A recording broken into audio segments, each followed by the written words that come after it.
Hi everyone and welcome, this is the Apostate Prophet. I hope you're all having a great week. As you can see, we have reached 10,000 subscribers together. For that, I want to give you a great thank you. Thank you. More and more people decide to support me even further on Patreon, and I'm very thankful for that. I want to turn that more and more into new videos and more videos with more quality, and many other things that I want to announce at some point. I have lots of great plans, and it's all just for this cause. If I can make it in time, I also want to make a special video for next week in which I will tell a bit more about how life with Islam was and how life without Islam is. That's my way of giving back to you, if anyone cares, you know. Thank you very much. I want to go into this weird topic that I find mildly interesting. I used to have a lot of sleeping problems in the past. While trying to go to sleep, I would suddenly find myself in this state of being trapped between dreams and reality. Sometimes it would happen in the middle of the night, and that's when it gets very, very scary. You might wake up and suddenly have a red filter, a shaking vision. You might hear sounds that sound very, very scary, like someone is screaming. And on top of that, you can't even move. You're trying to move, but you can't. When it happens, it can be terrifying. Especially if you think that this has to do in some way with some weird invisible creatures who want to come to you at night and harass you, why ever they chose you.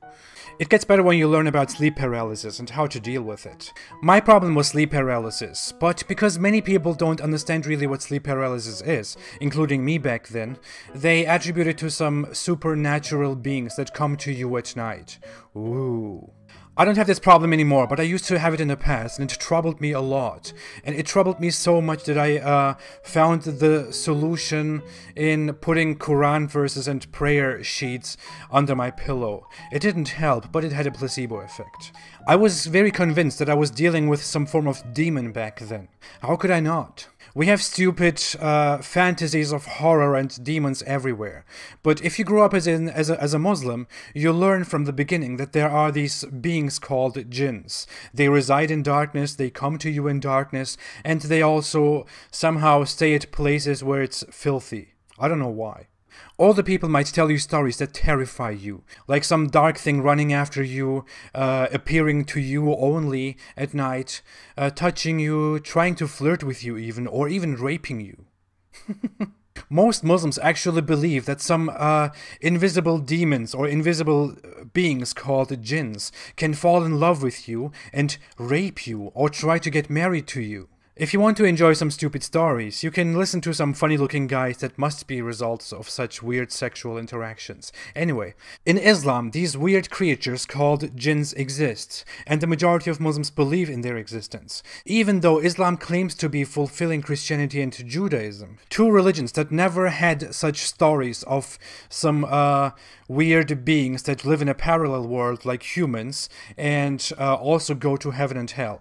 Yes, according to Islam, jinns are born, they live, and they die. They walk among us in a parallel world, they have games and beliefs and lives and everything, and when they die, they are judged in front of Allah.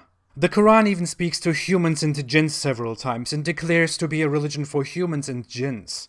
The Quran even contains a whole chapter called Jinn and says that the jinns have heard of the Quran, found it amazing, and started to believe in it. That's a pretty weak way to convince the poor Arabs back then, but apparently it worked. According to Islam, jinns were created from smokeless fire. They are not considered spiritual beings. They are completely physical and existent. No one can see them because they are naturally invisible to humans, but sometimes they can show themselves to people through their dark presence, or they can make themselves actually visible to people. Usually only one person can see them. I wonder why. Oh, wait. Even though they exist physically, we cannot trace them in any way, even in today's time, where our technology is so advanced that we can clearly see air that we could normally not see.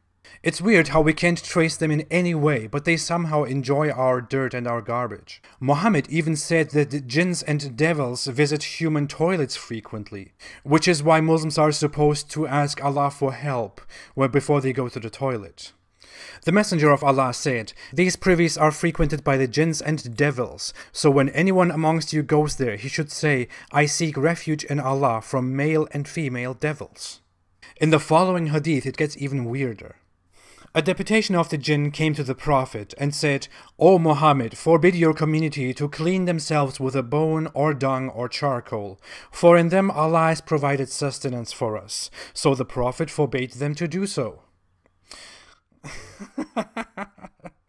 It's also quite weird that Muhammad doesn't know this, so that jinns have to come to Muhammad and tell him about it. And he does this immediately. Jinns have different names depending on their nature and their actions. Normally they are called jinns. If they are evil ones who try to harass Muslims and to lead them astray from Islam, they are called devils. In Islam there is more than just one devil, and Satan, also called Iblis in Islam, is a jinn, not an angel. He is something like the head of evil jinns, but I will deal with Satan in a separate video. I will call jinns only jinns in this video. What is very weird about jinns is their origin. As mentioned, in Christianity and Judaism, there is no such belief in some weird creatures that were created from fire who roam through our universe and have sins and lives and everything, just like you and me. Some sort of fire species that God talks to, just the way he talks to men. No matter how you try to analyze the Bible, such a thing does not exist in the Bible. So it's quite surprising that Islam came up with such a concept, right? Or is it surprising? Islam originated in Arabia as we know it, and Muhammad's struggle was mostly with the local polytheists, Arab pagans. It's all not very surprising if you look at what pagans before Islam believed in. According to multiple records of whatever is left from pre-Islamic Arab beliefs, there were mysterious creatures that would dwell in dark, dirty, and abandoned places. What a coincidence, right? Muslims believe in the same thing. The same beings were also believed to be responsible for diseases, for mental illnesses, and for other unexplainable things. Jinns were even regarded as divine beings that are similar to the pagan gods, and they were worshipped due to their status, but they were not as high in status as the Arabian gods.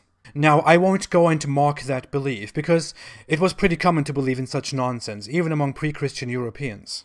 The difference is that Christians didn't adopt those local beliefs and put them in their fundamental scriptures. Muhammad and his fellow creators of Islam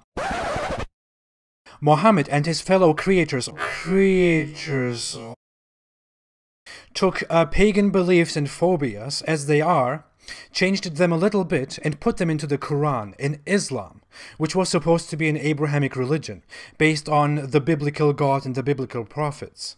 The biggest question in this matter is, if jinns are real and exist in Islam, if they are so important that they even existed before humans, and that the Almighty God speaks to them as well, then why were they never mentioned by Christians and Jews? Why were they not mentioned by the prophets?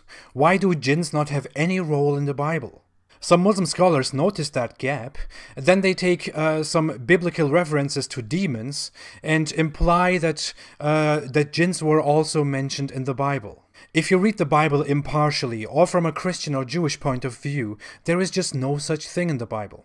There is little mention of demons, and if there is something like that, then it is just perceived as evil beings that are understood to be spiritual, not physically existing and walking among us, and going to heaven and hell, and having little games, and love, and whatever, and rape, whatever. Christians didn't believe in jinns. On the contrary, and this is a very, very important note, the word jinn came into Arabic from Aramaic. Aramaic Christians, as far as historians can record, called pagan, demons, and minor deities jinns. So Christians saw all of that as some kind of idiotic pagan belief, and so did Jews. Then Muhammad comes, claims to be the final prophet of the biblical prophet lineage, takes pagan beliefs and phobias, takes their deities, reduces them to human-like beings who live pretty much like humans, mentions them in the Quran widely, and then uses pagan beliefs and fears to invite more pagans into Islam. That was probably the strategy that Muhammad followed. According to Hadith, Muhammad even met jinns and talked to them. According to Hadith, there are so many ridiculous things about jinns. They are hilarious. Let me give you some examples. Muhammad said that fortune tellers can occasionally tell the truth because jinns inspire them. He also said that jinns can come at night and steal your belongings, and they can set your house on fire. That needs very solid proof. Some snakes are jinns according to Muhammad, so when a snake comes inside the house, one should warn the snake 3 times. And if the snake persists, then you should kill them. You are supposed to warn the snakes because they might be Muslim jinns. Good luck getting yourself killed while warning a snake 3 times. Hey, please go away. Hey, please go. Ah! Jinns will also go to hell.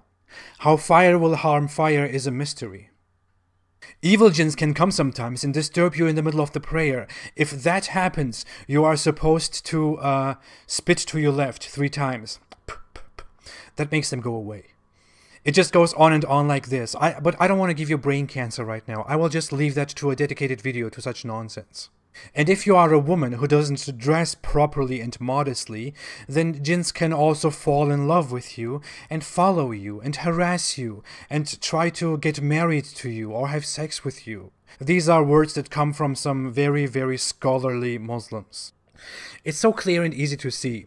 I mean, if you grew up as a Muslim, all of this actually sounds quite reasonable to you. Even if you never see a jinn yourself, you still believe in all of this nonsense. You probably know others who have seen one, or you see some darkness behind the door and think, oh my god, this is a jinn. If you leave Islam and then look at Christianity and Judaism, you notice that the concept of jinns is somehow mysteriously only a thing in Islam.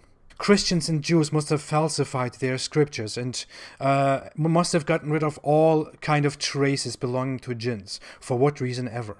If you research more about mental health and about rationality and about the functions of your brain, you might actually notice that the stories with jinns might just be mental health issues. I'm not saying that people who believe in jinns are all mentally retarded.